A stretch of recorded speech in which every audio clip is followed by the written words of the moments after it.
بسم اللہ الرحمن الرحیم۔ معزز ناظرین کرام، السلام علیکم۔ ناظرین، آج کی ویڈیو میں ہم بات کریں گے کہ اصحاب اخدود کون تھے۔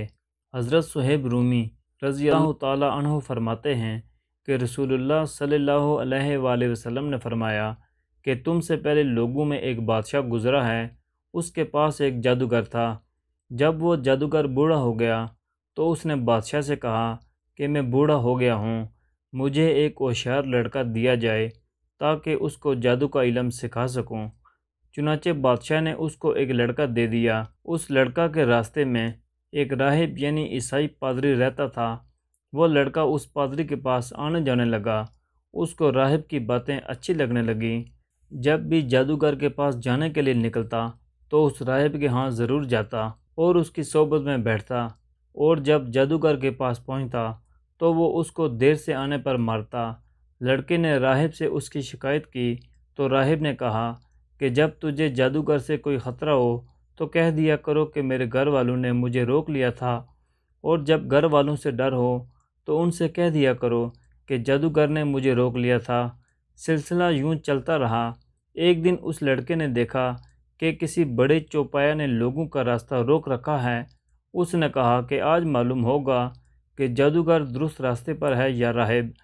چنانچہ اس نے ایک پتھر ہاتھ میں لے کر اللہ سے دعا کی کہ اے اللہ، اگر راہب کا دین سچا ہے تو یہ جانور میرے پتھر سے مارا جائے تاکہ لوگوں کو گزرنے کا راستہ مل سکے۔ یہ کہہ کر اس نے وہ پتھر مارا جس سے وہ جانور ہلاک ہو گیا اور لوگوں کو گزرنے کا راستہ مل گیا۔ واضح رہے کہ چونکہ واقعہ قبل از اسلام کا ہے، اس لیے اس وقت عیسائی مذہب ہی برحق آسمانی مذہب تھا۔ لڑکے نے آ کر راہب کو سارا واقعہ بتایا تو راہب نے اس سے کہا کہ اے بیٹے، آج سے تو مجھ سے افضل ہے۔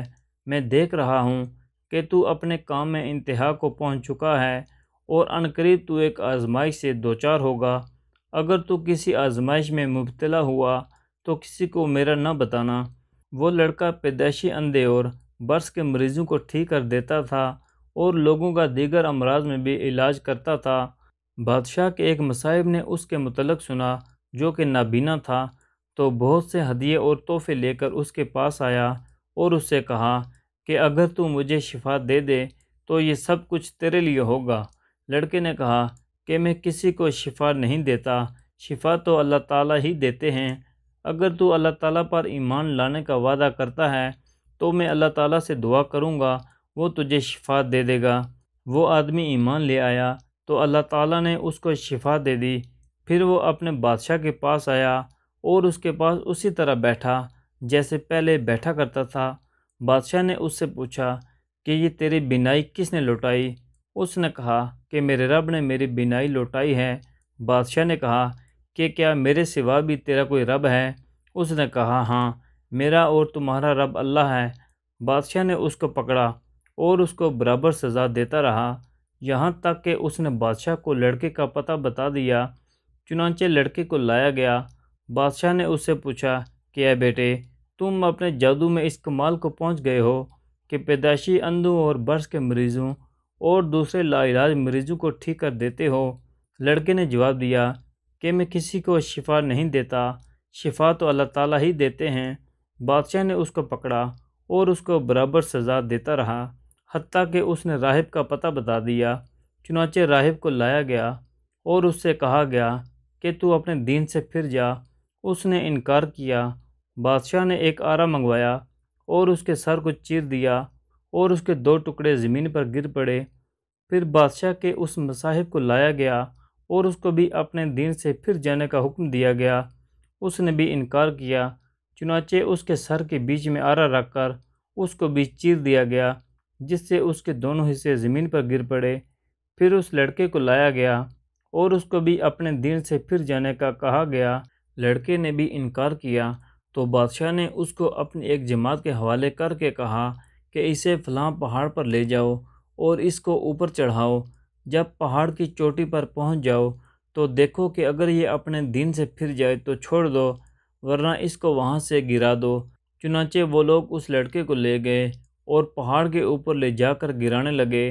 تو اس لڑکے نے کہا کہ اے اللہ، مجھے تو ان لوگوں سے بچا جیسے تو چاہتا ہے۔ چنانچہ وہ پہاڑ ہلنے لگا اور وہ سارے لوگ اس سے گر کر ہلاک ہو گئے، اور لڑکا صحیح سالم بادشاہ کے پاس چلا آیا۔ بادشاہ نے اس سے ان لوگوں کے متعلق پوچھا کہ وہ کہاں رہ گئے۔ لڑکے نے کہا کہ اللہ تعالیٰ نے مجھے ان کے شر سے محفوظ رکھا۔ بادشاہ نے پھر اس کو اپنی ایک اور جماعت کے حوالے کیا اور کہا کہ اس کو ساتھ لے جاؤ اور ایک کشتی میں سوار کرو، پھر جب سمندر کے بیچ میں پہنچو تو دیکھو کہ اگر یہ اپنے دین سے باز آ جائے تو چھوڑ دو، ورنہ اس کو سمندر میں غرق کر دو۔ چنانچہ وہ لوگ اس کو ساتھ لے گئے۔ لڑکے نے پھر دعا کی کہ اے اللہ، تو اپنی قدرت سے ان لوگوں کے شر سے میری حفاظت فرما۔ چنانچہ وہ کشتی ہی الٹ گئی اور سب غرق ہو گئے، جبکہ وہ لڑکا صحیح سالم واپس چلا آیا۔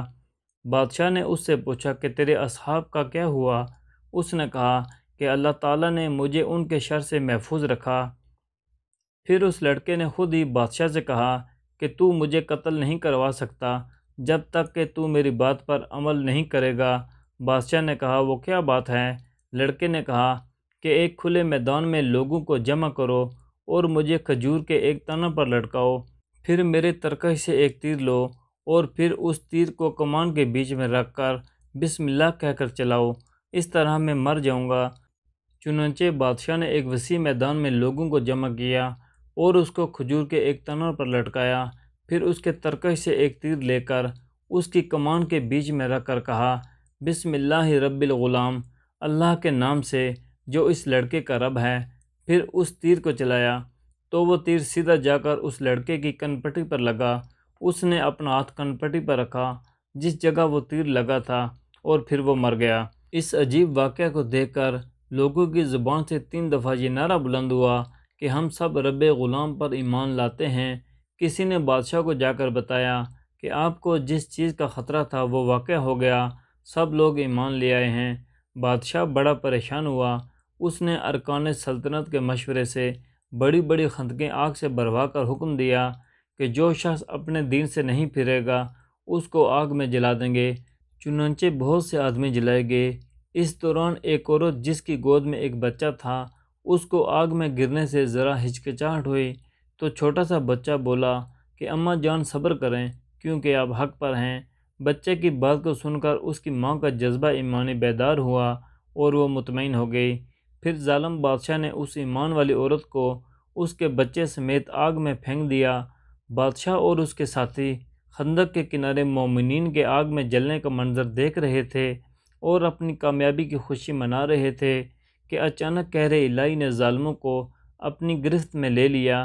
خندق کی آگ کے شعلے بھڑک کر اس قدر بلند ہوئے کہ بادشاہ اور اس کے سب ساتھیوں کو آگ نے اپنی لپیٹ میں لے لیا اور سب کے سب جل کر راکھ کا ڈھیر بن گئے، جبکہ باقی ایمان والوں کو اللہ تعالیٰ نے کافروں اور ظالمین کے شر سے محفوظ فرمایا۔ اللہ تعالیٰ نے قرآن پاک میں فرمایا ہے، خندق والوں پر لعنت ہو، اس بھڑکتی آگ والوں پر جب وہ اس کے کناروں پر بیٹھے تھے اور وہ خود گواہ ہے کہ جو کچھ مسلمانوں کے ساتھ کر رہے تھے۔ اس حدیث سے ہمیں یہ سبق ملتا ہے کہ جنگ و فساد کے موقع پر اپنی جان بچانے کے لیے حتی الامکان کوشش کرنا جائز ہے۔ نیک مومن کی دعا ضرور قبول ہوتی ہے۔ بسا اوقات اہل ایمان آزمائش سے دوچار ہوتے ہیں اور دشمن کی طرف سے ان کو طرح طرح کی تکالیف پیش آتی ہیں۔ اپنے عقائد و نظریات پر ثابت قدم رہنا چاہیے۔ خدا کی راہ میں جان کی بازی لگانا خودکشی میں قطعی طور پر داخل نہیں ہے۔ اللہ تعالیٰ اپنے دوستوں کی حفاظت بھی فرمایا کرتے ہیں اور ان کے دشمنوں کو ان کے تابع کر دیا کرتے ہیں۔ اللہ کی راہ میں تکلیف آئے تو صبر سے کام لینا چاہیے۔ اس حدیث سے دعوت اللہ کی فضیلت بھی معلوم ہوئی اور یہ امر بھی ثابت ہوا کہ داعی کو اپنی دعوت کی کامیابی کے لیے اپنی عزیز ترین چیز قربان کر دینی چاہیے۔